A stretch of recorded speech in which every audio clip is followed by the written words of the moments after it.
एक जनतंत्र है, जनता सरकार चुनती है और उस सरकार को काम करने के सारे अधिकार होते हैं और वो सरकार, चुनी हुई सरकार अफसरों के जरिए काम करती है। वो अफसर मैंने लिख के फाइल पे भेजे, वो फाइल मेरे पास फिर वापस नहीं आई, वो फाइल सीधे एलजी के पास चली गई और उस फाइल पे लिखा गया कि अथॉरिटी के 3 मेंबर में से 2 मेंबर्स की सहमति हो गई है, 1 मेंबर की सहमति नहीं है, इसीलिए इसको अप्रूव कर। तो वो तो हमेशा ही उन दोनों की सहमति है, वो तो दोनों केंद्र सरकार के ऑफिसर्स हैं और मैं ही उसमें अकेला हूं। तो मतलब मैं अगर कोई उस मीटिंग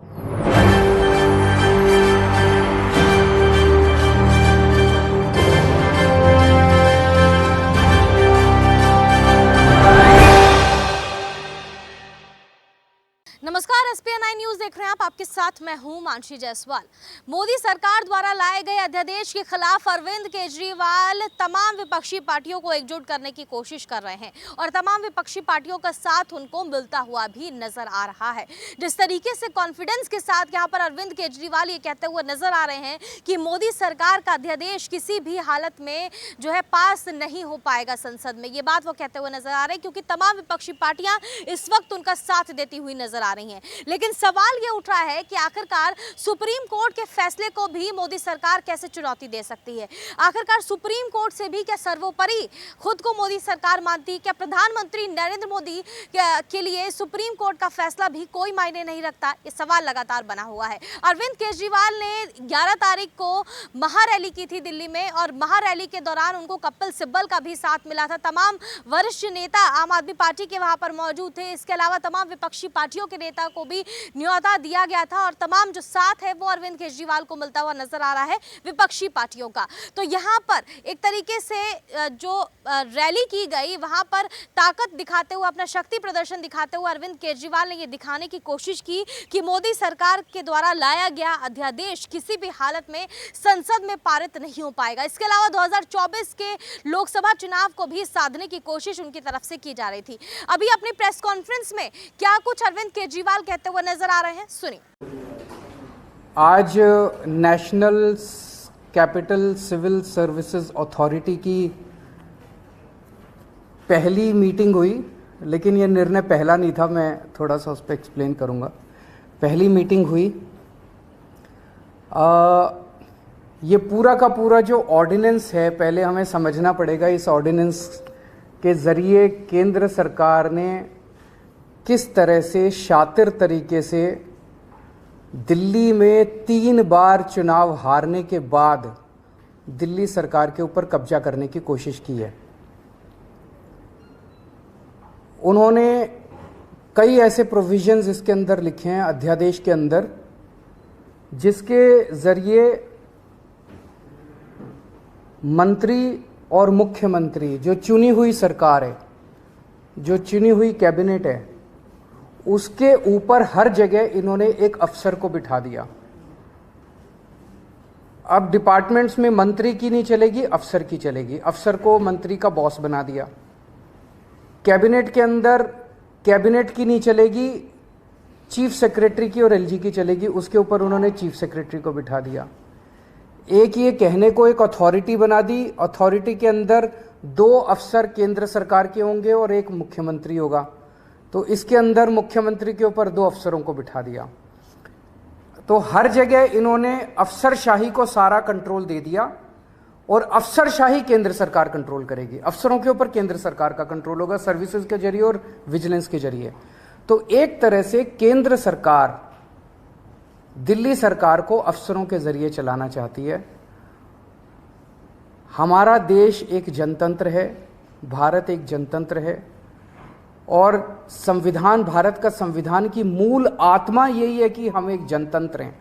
जनता सरकार चुनती है और उस सरकार को काम करने के सारे अधिकार होते हैं और वो सरकार, चुनी हुई सरकार अफसरों के जरिए काम करती है। वो अफसर चुनी हुई सरकार को रिपोर्ट करते हैं। ये शायद दुनिया के इतिहास में पहली बार भारतीय जनता पार्टी ने ऐसा षड्यंत्र रचा है कि अब अफसर जो है वो चुनी हुई सरकार के ऊपर होंगे। क्यों? क्योंकि उन अफसरों के ऊपर केंद्र सरकार का कंट्रोल है। केंद्र सरकार उन अफसरों को कंट्रोल करती है, किसी को भी ट्रांसफर कर सकती है, किसी को सस्पेंड कर सकती है। कि अफसरों के ऊपर केंद्र सरकार का कंट्रोल है और अफसर जो है वो मंत्रियों के ऊपर बैठेंगे। तो जैसे किसी भी डिपार्टमेंट में मंत्री जो है वो अगर कोई आदेश देगा तो अफसर डिसाइड करेगा कि आदेश सही है कि गलत है। अगर अफसर को लगता है कि आदेश सही नहीं है, अगर वो, तो ये बहाना मार के कि वो अफसर आदेश सही नहीं है, वो अफसर आदेश मानने से इनकार कर सकता है। सरकार कैसे चलेगी ऐसे? हम मान लो कहते हैं कि 2 स्कूल बनाने, अफसर कहते हैं नहीं इस दिल्ली में स्कूलों की ज़रूरत नहीं है। अगर अफसर लिख दे फाइल पे दिल्ली में स्कूलों की ज़रूरत नहीं है तो स्कूल नहीं बनेंगे। हम मान लो कहते हैं कि मोहल्ला क्लिनिक 100 और बनने चाहिए, चुनी हुई सरकार कहती है, हम तो जनता में घूमते हैं, हम कहते हैं भाई जनता मांग रही है इस इलाके में करोल बाग में एक मोहल्ला क्लिनिक बनाओ, अफसर कहता है नहीं करोल बाग में मोहल्ला क्लिनिक की ज़रूरत नहीं है, बस फिर मोहल्ला क्लिनिक नहीं बनेगा। हम कहते हैं यहाँ पे पानी गंदा आ रहा है, अफसर लिख देता है पानी ठीक आ रहा है, बस पानी ठीक आ रहा है, फिर अफसर ने लिख दिया पानी ठीक आ रहा है। फिर हम कहते हैं यहाँ पे गंदगी बहुत ज़्यादा हो गई है, अफसर कहता है नहीं गंदगी नहीं है, सही है, तो बस फिर सही है। तो ये अफसर को पावर दे दी। कैबिनेट जितने निर्णय लेगी, कैबिनेट मतलब सुप्रीम बॉडी, चुनी हुई सरकार की सुप्रीम बॉडी जिसमें सारे मंत्री होते हैं, मुख्यमंत्री उसका अध्यक्ष होता है, तो कैबिनेट जो भी निर्णय लेगी वो निर्णय सही है कि गलत है ये चीफ सेक्रेटरी डिसाइड करेगा।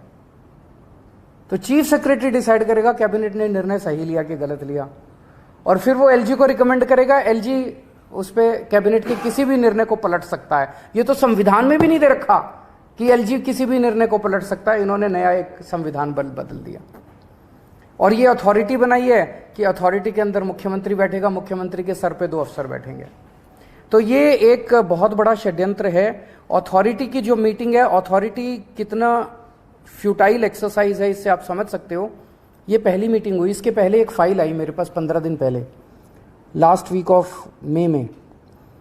उस फाइल में वो एक ऑफिसर को सस्पेंड करना चाहते थे। उसको फाइल को पढ़ने के बाद मेरी 3-4 क्वेरीज थी, क्लैरिफिकेशंस थे। तो मैंने फाइल पे लिखा कि ये 3-4 मेरे क्लैरिफिकेशंस हैं और इनका जवाब दिया जाए, उसके बाद मैं बताऊंगा कि मीटिंग किस दिन होगी, कितने बजे होगी और कहाँ होगी। वो 3 या 4 क्लैरिफिकेशंस क्वेश्चंस मैंने लिख के फाइल पे भेजे। वो फाइल मेरे पास फिर वापस नहीं आई, वो फाइल सीधे एलजी के पास चली गई और उस फाइल पे लिखा गया कि अथॉरिटी के 3 मेंबर में से 2 मेंबर्स की सहमति हो गई है, 1 मेंबर की सहमति नहीं है, इसीलिए इसको अप्रूव कर। तो वो तो हमेशा ही उन दोनों की सहमति है, वो तो दोनों केंद्र सरकार के ऑफिसर्स हैं और मैं ही उसमें अकेला हूं।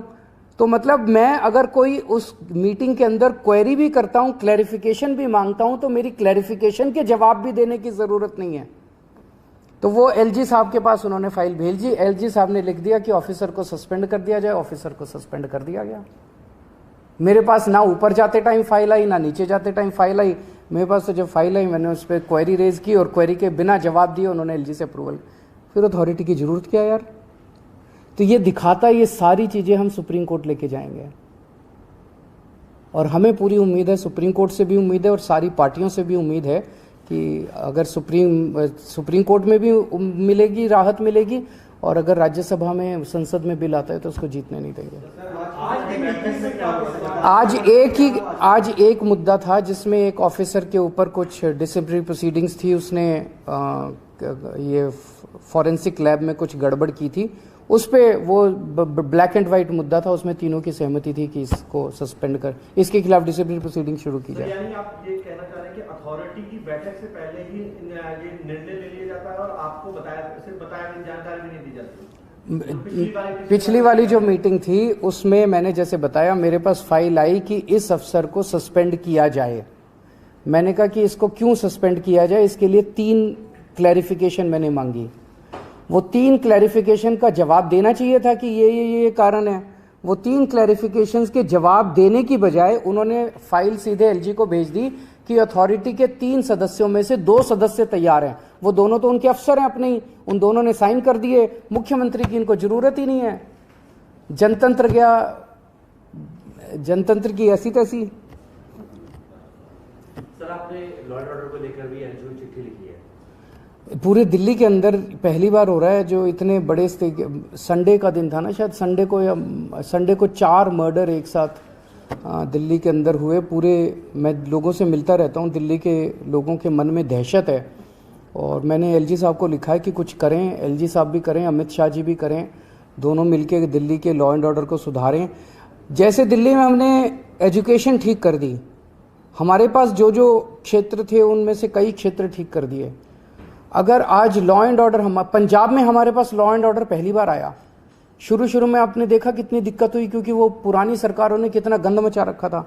आज पंजाब लॉ एंड ऑर्डर के मामले में दिल्ली में टॉप के 1-2, इंडिया टुडे का शायद सर्वे आया था, टॉप के स्टेट्स में माना जाता है। लॉ एंड ऑर्डर इतना शानदार कर दिया हम लोगों ने पंजाब के अंदर। दिल्ली में अगर लॉ एंड ऑर्डर हमें दे दिया जाए, अगर पुलिस का कंट्रोल हमें दे दिया जाए दिल्ली के अंदर, देखिए हम कितना अच्छा लॉ एंड ऑर्डर करके दिखाते हैं। तो एलजी साहब को मैंने लिखा, पहले थाना लेवल कमिटीज होती थी हर विधानसभा के अंदर, हर थाने के ऊपर। उस थाना लेवल कमेटी का अध्यक्ष होता था लोकल एमएलए, और उसके नीचे आरडब्ल्यूएस होती थी, उसमें काउंसलर्स होते थे सारे उस इलाके के, उसमें वहाँ के प्रबुद्ध नागरिक होते थे। महीने में एक बार ये कमेटी मिला करती थी। इस कमेटी को रिवाइव करने की ज़रूरत है। 2013 में जब से हमारी सरकार बनी 15 में, तब से ये थाना लेवल कमेटी को डिसबैंडल कर दिया गया था। इसको दोबारा रिवाइव करना चाहिए। सर 23 तारीख को विपक्ष की मीटिंग है सर, कांग्रेस का स्टेट से क्लियर नहीं हो पा रहा है, इसको लेकर आप क्या सोचते हैं? इस कांग्रेस से मैं उम्मीद करता हूँ सारी पार्टियां पूछेंगी उस मीटिंग में, भाई आप अपना स्टैंड बताइए।